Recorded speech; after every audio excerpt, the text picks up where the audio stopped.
होतं की राज्यामध्ये मी म्हटलं होतं ना, जानेवारीच्या शेवटच्या आठवड्यात वातावरण खराब होणार आहे. तर राज्यामध्ये 23 तारखेपासून राज्यामध्ये आभाळ येणार आहे, ढगाळ वातावरण राहणार आहे. म्हणून काय होणार आहे, राज्यामध्ये 26, 27, 28 तारखेच्या दरम्यान राज्यात परत एकदा वातावरण खराब होणार आहे. म्हणून हा अंदाज लक्षात घ्यायचा. तसं तर 23 तारखेलाच 23 जानेवारीलाच आभाळ यायला सुरुवात होणार आहे. म्हणून हा अंदाज सर्व शेतकऱ्यांनी लक्षात घ्यायचा.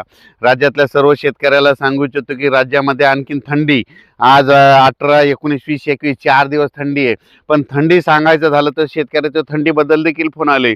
तर ही थंडी कितपर्यंत राहणार आहे, तर राज्यातल्या शेतकऱ्याला सांगू इच्छितो की 20 तारखेपासून उन्हाची तीव्रता वाढत जाणार आहे. दुपारनंतर थोडी अशी गरमी जाणवणार आहे, पण रात्रीच्याला मात्र थंडी कायम टिकून राहणार आहे. म्हणून हा अंदाज लक्षाचा काय होणार आहे, रात्री 11 वाजता एक हवेचा झिलावा सुटल आणि 11च्या नंतर ते सकाळी 6 वाजेपर्यंत चांगली थंडी राहणार आहे.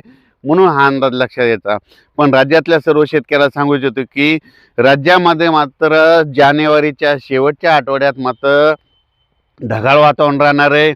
आणि सांगायचं झालं तर उत्तर प्रदेश, मध्य प्रदेश, गुजरात, राजस्थान, हरियाणा, पंजाब, हिमाचल प्रदेश, काश्मीर, जम्मू काश्मीर त्या भागामध्ये पाऊस पडणार असल्यामुळं महाराष्ट्रातल्या काही भागांना त्याचा असर होईल. त्याच्यामध्ये पूर्व विदर्भामध्ये वर्धा, नागपूर, भंडारा, गोंदिया, चंद्रपूर, अकोला, अमरावती, अकोला, यवतमाळ, नांदेड, हिंगोली, परभणी, सोलापूर ह्या पट्ट्यामध्ये काय होणार आहे की त्या वातावरणाचा 26-27च्या दरम्यान खूप आभाळ येईल आणि तुरळक ठिकाणी थेंब देखील येण्याचा अंदाज आहे. म्हणून हा अंदाज लक्षात यायचा.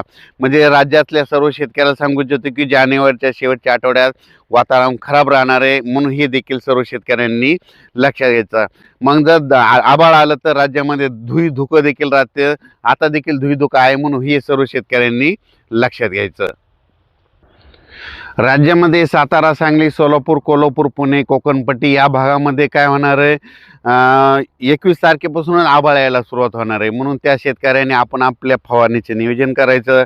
तसं महाराष्ट्रात काही भागात देखील काय होणार, जानेवारीच्या शेवटच्या आठवड्यात तुरळक भागात पाऊस देखील पडणार आहे. म्हणून हा अंदाज सर्व शेतकऱ्यांनी सतर्क म्हणून हा अंदाज देखील लक्षात घ्यायचा.